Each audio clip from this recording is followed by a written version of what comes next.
of Busia County from Kenya is in our midst, and he has come to make sure that we don't forget that this is an important project, because the metro of Busia is a shared city, both between Kenya and Uganda. We have Busia on the Kenyan side, and we also have Busia on the Ugandan side, and we have communities that speak the same language on both sides.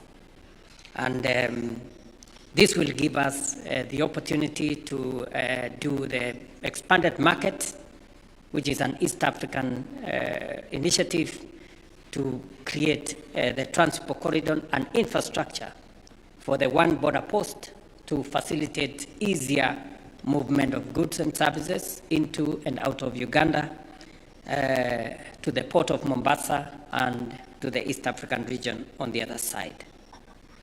The MOU on tourism is to promote a joint destination and marketing, cultural exchange, and ecotourism. Emormor will now find it much more easy to find his way into Kenya. As you are aware, Mr. President, we have the Teso King, who some Kenyans owe allegiance to him, so sometimes they find their way to Uganda. Somehow he stays in Uganda. Maybe we'll also find some residence for him in Kenya. But part of it is the whole building, the whole system of cultural tourism between our two regions. And just to confirm to you, Mr. President, I have appointed a special envoy for the Atakari people, which span all the way from the Teso of Uganda and Kenya, the Karamojong, the Turkana, the Pokot, all the way to the people of South Sudan and that region, just to leverage on the culture and tradition and tourism of the communities that live there. Your Excellency, I also appreciate in our consultations that shortly we will be signing the agreement on sharing of resources between the Karamojong and the Turkana communities in northern part of Kenya and Uganda. That will again facilitate greater harmony between the communities living in that area. And on behalf of the people and government of Kenya, and on behalf of the people of Turkana County, to sincerely appreciate your consideration of some of our Kenyans incarcerated in Uganda, that we will shortly be having a conversation on how this can be resolved, both at the government level and at a cultural level. And we look forward to the signing of the agreement on resource sharing that will facilitate these communities to share the resources of water, pasture, and other resources in that region in a manner that is mutually beneficial to the people of our two countries, and that promotes greater harmony between the communities there. And these agreements also signify our joint resolve to turn our cooperation into practical results that will directly uplift the lives of both our peoples.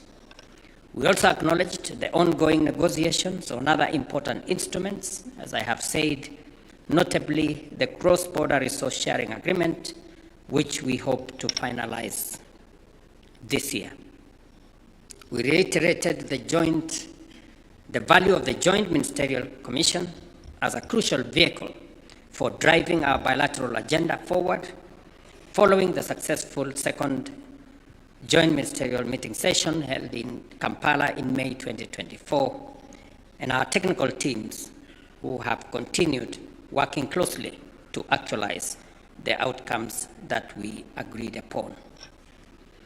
Your Excellency, I must also commend you and the government of Uganda for facilitating greater understanding of the communities around the little rock in Migingo and the conversation that we have had on how we should bring greater harmony and greater understanding of the communities there, and how we can facilitate the joint sharing of resources. And the MOU that has been signed here on fisheries will also facilitate the use and sharing of the resources in the blue economy in a manner that does not create acrimony, but promotes harmony between the peoples of that region. Kenya is scheduled to host the midterm review of the second joint ministerial conference from the 11th, to the 13th of August here in Nairobi this year. At the principal and the permanent secretary level, this will be an important platform to evaluate the implementation and progress, and to set new priorities for the next phase of engagement.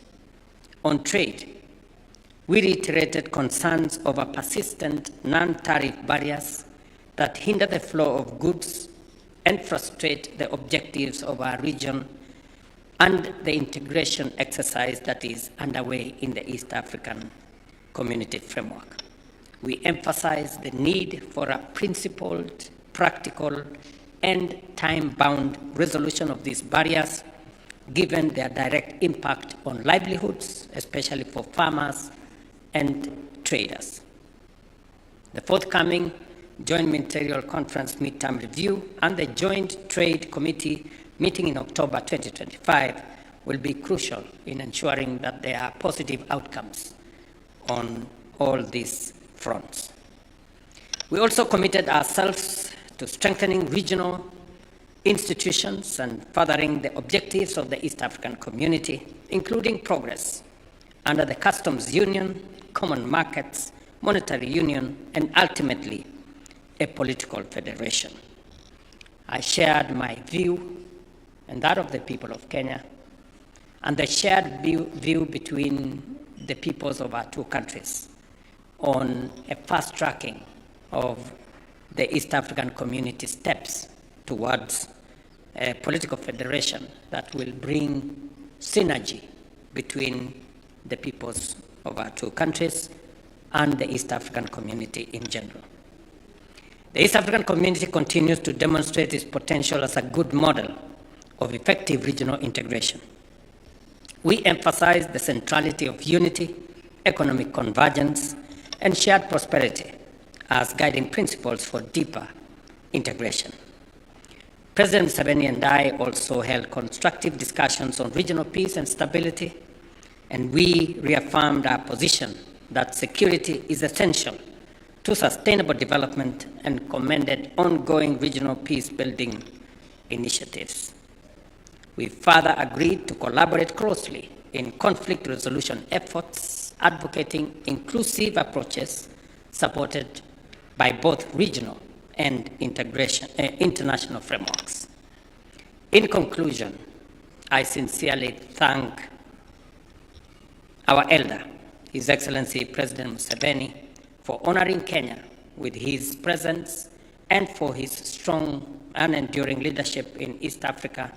And Kenya remains a dedicated partner and a true friend of the people, government, and Republic of Uganda. Karibu mzee. His Excellency President Ruto and the honorable ministers, you have covered the whole spectrum of what we discussed. But what I want to emphasize are 2 points. Point number one is kuamuka. Inaonekana tumeanza kuamuka kutoka kwenye usingizi. Because the problem of Africa is that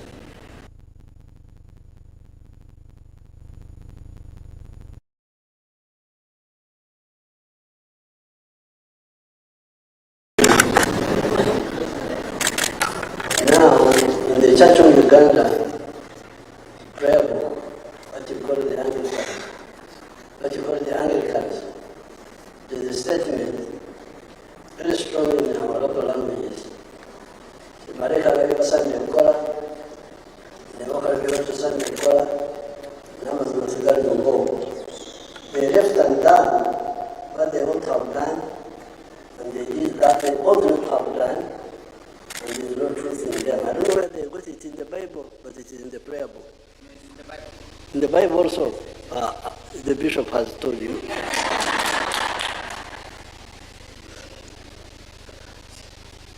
Now, this is really the big problem of Africa. And you young people, when I see people doing all sorts of things, arguing, and so on, I wait to hear for the content. What are they arguing about? When they are talking about small things. But the big thing is modern economies are built on production of goods and services. The more goods and services you produce, especially industrially and agriculture and so on, the wealthier you are. But when you produce goods and services, the next question is, who buys what you produce? So the issue of the producers and the consumers is at the center of a modern economy. So therefore, when you see people, leaders, whatever they are, just talking about all other things, this one, why are you not talking about the market? Nani atanunua bidhaa zako? If you don't answer that and you say you're a leader, then there are serious issues. So therefore, here I can see that we are waking up to talk about the market of East Africa, the market of Africa. Because if we don't do that, the future is very bleak. You can see two continents. Nguo ya hii kitu imetoka. Nguo yake. Iko hapa. Nguo yake. You can see two areas. The United States of America and Latin America. In terms of natural resources, Latin America may have more resources than USA. Latin America, big rivers, the Amazon, forests, madini, minerals, agriculture, everything is there in Latin America. Yes, USA has, but not as much as I have got that feeling that Latin America may have more natural resources than the USA. So the question then is, why is USA prosperous and Latin America in misery? You see those people walking on foot from Latin America going to heaven, United States. Wanafikiri America, USA ndio binguni, wamesahau kwamba God ndio iko binguni. They are now going to the USA because it's their salvation. Why? I think the difference is in the organization. When those people formed the nucleus of the United States by uniting the 13 colonies of the British, they are the ones who started the core of that prosperity. USA has expanded, has got a big market. So, ukiwa mfanya biashara, unaanzisha biashara yako in the USA, things are easy. You've got a big market of 300 million people. You can sell from New York to California, the whole space is free, is one market. But in Latin America, El Salvador, small thing here.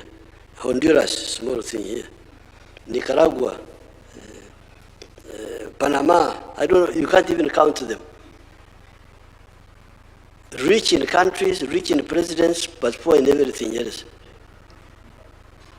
So really, you, the East Africans, you should, I'm glad we are working up on this issue. So this is number one. Now, number two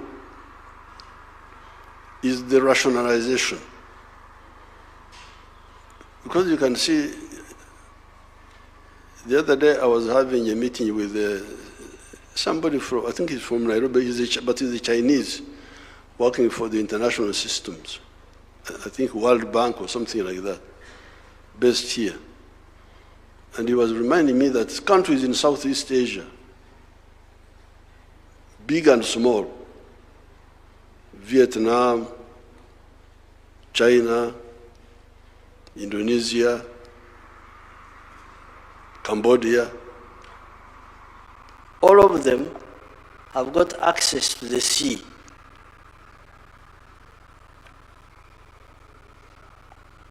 Wako karibu na bahari. Here, where the continent is fragmented economically, you have got countries like Uganda, Republic of Uganda, has no access to the ocean. South Sudan, Rwanda, Burundi, Central African Republic, Chad, I think Chad also. Even Ethiopia, that big country, no access to the sea. So, and people are not working to solve that. They are content. President, minister, what are you ministering? You are not solving the issue of market. You are not solving the problem of access to the ocean. How would you develop? How exactly? How? And instead you are talking about small things. Who will be president? Who will be what? Whoever is president, you will face those problems. So therefore, I'm very happy to be here and discuss with His Excellency all these issues, because that's what we are discussing. How can you have the sitting room in another country, the bedroom in another country, the kitchen in another country? What sort of arrangement is this?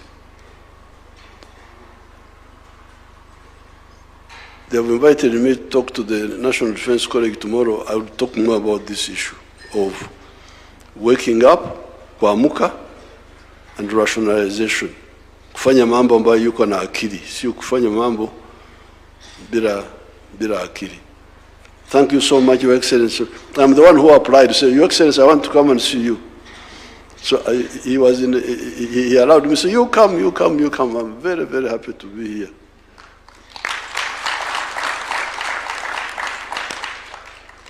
And I'm glad now we have settled with my Suba relative who have signed the document. Where is the Suba man? Aritoka.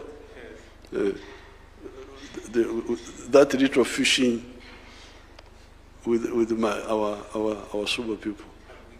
At Migingo. Asante sana.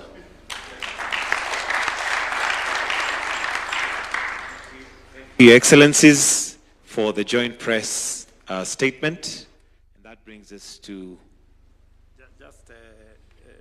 Sorry, Mzee, I did allow the Minister for Finance to go and attend to your good friend from Migingo.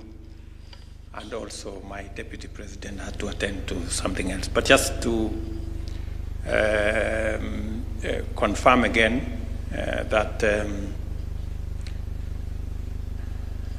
the one item that I forgot that is important in line with what Mzee has said in what we produce is that we have agreed with President Museveni that I will be going to Uganda in October or maybe latest November for the groundbreaking ceremony of the largest steel factory in our region, in Tororo.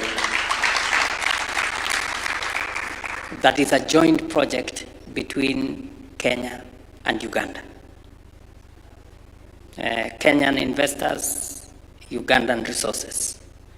It's a joint project that is going to reduce our imports of steel into our region and use the resources that we have, not just to produce steel for our construction industry and all the other industries, but also to export that steel into our region and into the rest of the world. And again, I want, on behalf of the government and people of Kenya and investors from Kenya, President Museveni, to thank you for your leadership, your support, your goodwill, and that of your government in facilitating this joint investment that is going to be in Tororo.